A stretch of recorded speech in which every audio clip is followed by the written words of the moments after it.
Hey boo, thanks so much for coming back to Be Restyled. On today's episode, I just kind of wanted to turn the camera on using my Canon G7X, which the quality is so much better. I need to stop playing with the iPhone. Anyway, so I just wanted to share with you guys kind of why we have decided to, we were weighing the pros and the cons of C-section versus VBAC.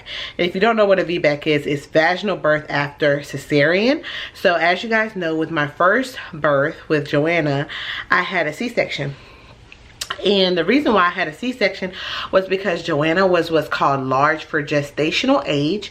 She was almost 10 pounds, but that wasn't the reason why I had the C-section. I had the C-section because I went past 41 weeks and I had the PUPS rash and I had to be induced.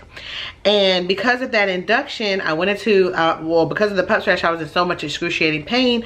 I was induced at like 41 weeks and a couple of days. And during that time, they tried everything to make me go into labor naturally.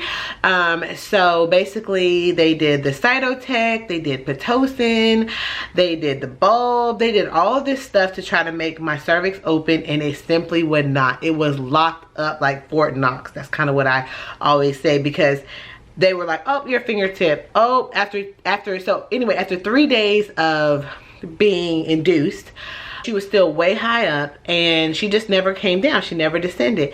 And so failure to descend, large for gestational age, failed induction, as well as I think that because of the urgency that they came into the room, it was like 3 o'clock in the morning, they bum rushed in the room. They was like, I think we have tried as long as we can. And you could just tell they were like really on edge.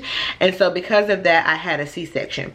And I was not prepared for a C-section. I just thought I was going to go into birth naturally.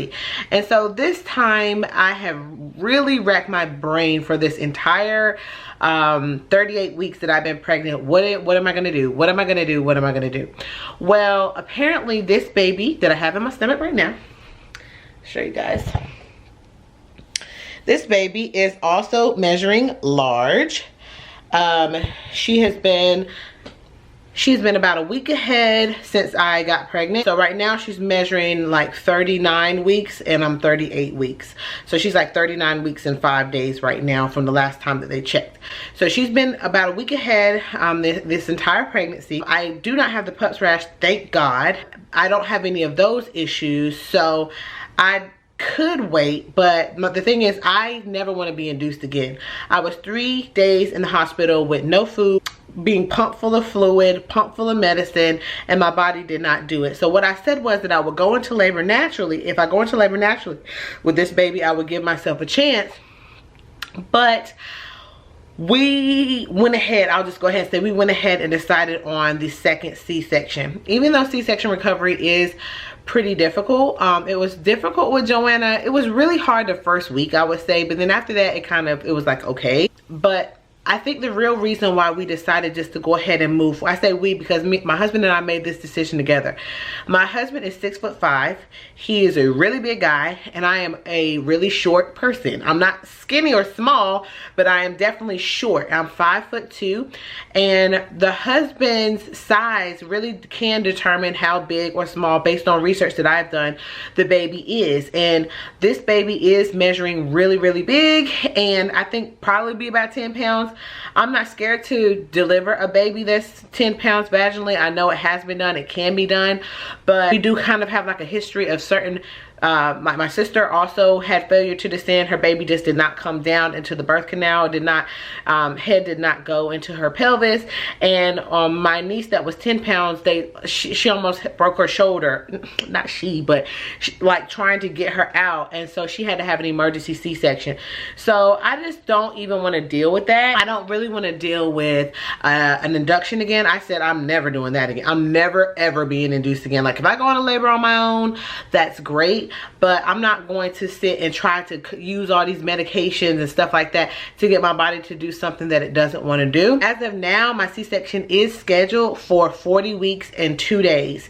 So she got 40 weeks and 2 days. I said I want her to be fully cooked, you know, but I do feel like Joanna went too long, like 41 weeks. I felt like 41 weeks and 2-3 days, it was getting to be too long with Joanna. Not necessarily too long being pregnant, but just more so just it's not safe for the baby to be in your womb for too long. You know, past 42 weeks, the rate of stillborn goes way up. And you know, once they're 40 weeks, every doctor, every research article that I have read says that once your baby is 40 weeks, they are at full developmental stage. And you know, I just don't want it to keep going on and on. So I said 40 weeks and 2 days is the eviction date. That is Labor Day.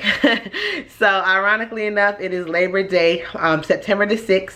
So I just kind of want to record my thought process on this. We have done a lot of praying, reading our Bible, tithing, doing everything that we can to be connected to God during this time to make sure that we're making the right decision. It's still in God's hands. In my opinion, it's still in God's hands. You never know. I could go into labor and have a baby on the way to the hospital. You just never know. So I'm not going to sit here and say, you know, that it's my decision 100%. It's really like I'm leaving it to God. Like, whatever you want to do, Lord, I'm okay with it, you know. My preference would be just to go ahead with the C-section, but maybe, you know, I feel like I really believe that God is watching out for us and that he has our best. He says that he wishes above all things that we prosper and be in health, even as our souls prosper.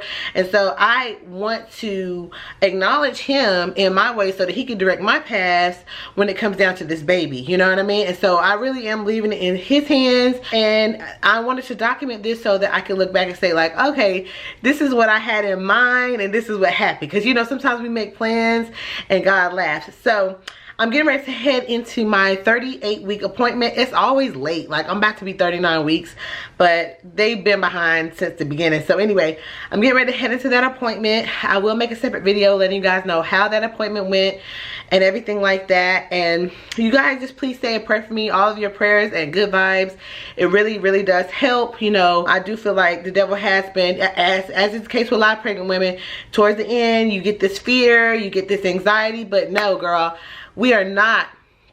I am the righteous honey. I am blessed and highly favored. I am not going to worry about anything, but in everything, through prayer and supplication, make my request known to God, girl.